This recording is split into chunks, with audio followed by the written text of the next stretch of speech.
Association of nursing teachers in Maharashtra ही सर्व शासकीय नर्सिंग टीचरची संघटना अंतिम ही संघटना आहे।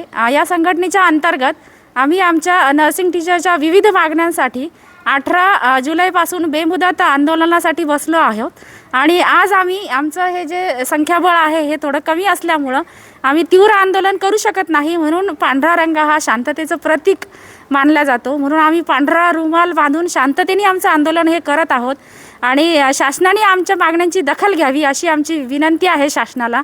जर आता पण आमच्या आंदोलनाची दखल घेतली नाही तर तीव्र स्वरूपाचं आम्ही आंदोलन पुढे करू।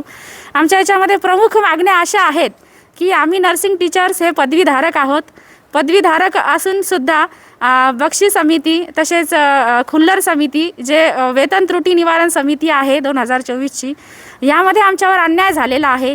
पदवीधारक असून सुद्धा आम्हाला डिप्लोमाधारक नर्सेसपेक्षा आमचा वेतन स्तर जो आहे हा खाली गेलेला आहे आणि हे आमच्या शैक्षणिक जी अर्हता आहे त्याचं खच्चीकरण झालेलं आहे।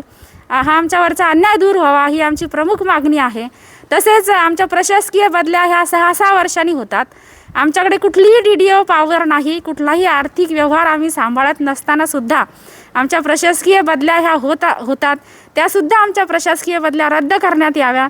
तसेच ज्या विद्यार्थ्यांना आम्ही विद्यार्जन करतो त्यांचं जे काही विद्यावेतन आहे ते अगदी तुटपुंज आहे, ते त्या विद्यावेतनामध्ये त्यांचं काहीच भागत नाही, तर ते विद्यावेतन त्यांचं वाढावं ही आमची शासनाला विनंती आहे आणि त्याची दखल नक्कीच घेतल्या जावी, नाहीतर हे बेमुदत आंदोलन हे तीव्र स्वरूप घेऊ शकतं, याची शासनाने दखल घ्यावी।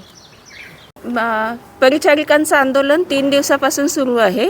यामध्ये आमची महत्त्वाची मागणी बक्षीस समिती आणि खुल्लर समिती यांनी जे वेतन त्रुटी ठेवलेल्या आहेत ह्या वेतन त्रुटी लवकरात लवकर दूर होऊन आमच्यावरचा अन्याय दूर व्हावा ही आमची महत्त्वाची मागणी आहे आणि यासाठी आज आमचा आंदोलनाचा 3रा दिवस आम्ही शांततेच्या मार्गाने लढत आहोत। यासाठी आम्ही तोंडावर रुमाल बांधून आजचं आंदोलन आज आम्ही करत आहे। यानंतर हे आंदोलन तीव्र होण्याची होऊ शकते आणि यासाठी शासनाने आमचा अंत न पाहता लवकरात लवकर या आंदोलनाची दखल घ्यावी एवढी विनंती आहे।